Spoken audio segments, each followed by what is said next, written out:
Hey guys, Shelly here. Today we're going to make a quickie apple cobbler, and we're going to try out these new stoneware ramekins that I got.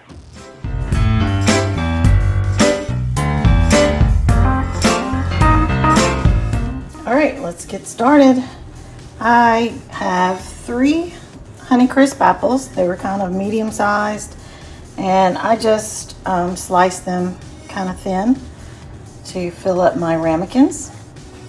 Over here I have 1 cup of flour and 1 cup of sugar, and I'm gonna add just a little pinch of salt.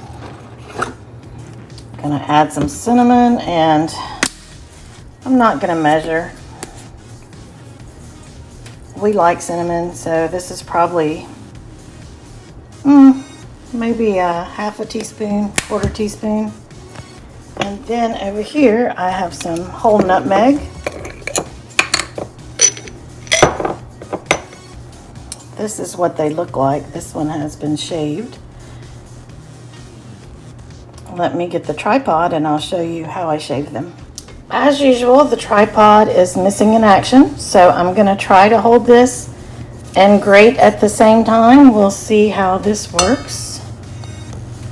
Give me just 1 second.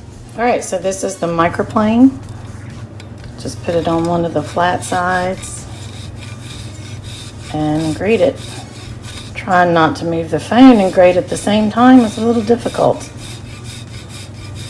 You don't want to put a lot of fresh nutmeg in. This nutmeg is stronger than if you have it already shaved in a container. So just put a little bit in there, however much you guys like. You can see it down here. It's a little bit different color. Let me show you. Right in there. That's the nutmeg. There's a little bit up here.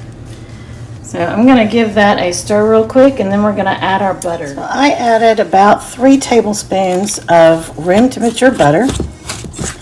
And you can use a fork or you can use a pastry blender. However you want to do it. But we want to just keep working that butter into our flour and sugar mixture until it looks kind of like cornmeal. So I'm not going to make you stay and watch, but I'm just going to keep working on this, and I'll show you the next step.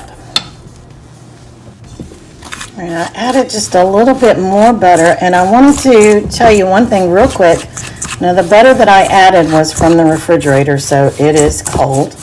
And normally whenever you're making a dough or a crumble or a crust, you want to use super, super cold butter. And that is the traditional, that's the best way to do this. But I just wanted to do it quickly and easily, so I didn't want to worry about fighting with cold butter. But for those bakers out there that are having a fit because I said use room temperature butter, you don't have to do that. You can use the cold butter and it will be fine. You can use room temperature and it will be fine because this is nothing fancy. So I'm gonna once again finish this up and move to the next step. I'm gonna add about 1/4 cup of water to each one, because we want a lot of apple juice in here. And the crust that I mixed up, the 1 cup to 1 cup ratio, that is for like a whole apple crisp. But we do like a lot of crust on ours, so I'm just going to use as much as I think will fit in here, and we'll probably have a little bit left over. Oh, got a phone call there real quick, so hopefully it didn't mess up anything. So I'm just going to put our crust on here, and this is a 1/4 cup measuring spoon. So I'm going to start with a 1/4 cup in each. I think I'm going to do, looks like I can pretty easily do a 1/2 cup in each. So let me get these filled up and I'll be right back. So I went ahead and filled these up, and I gently, or not so gently, stirred them just a little bit to work some of that crust down into the apples, down into the liquid, so so some of the liquid can make its way to the top. So I'm going to put our little lids on here. These are so cute.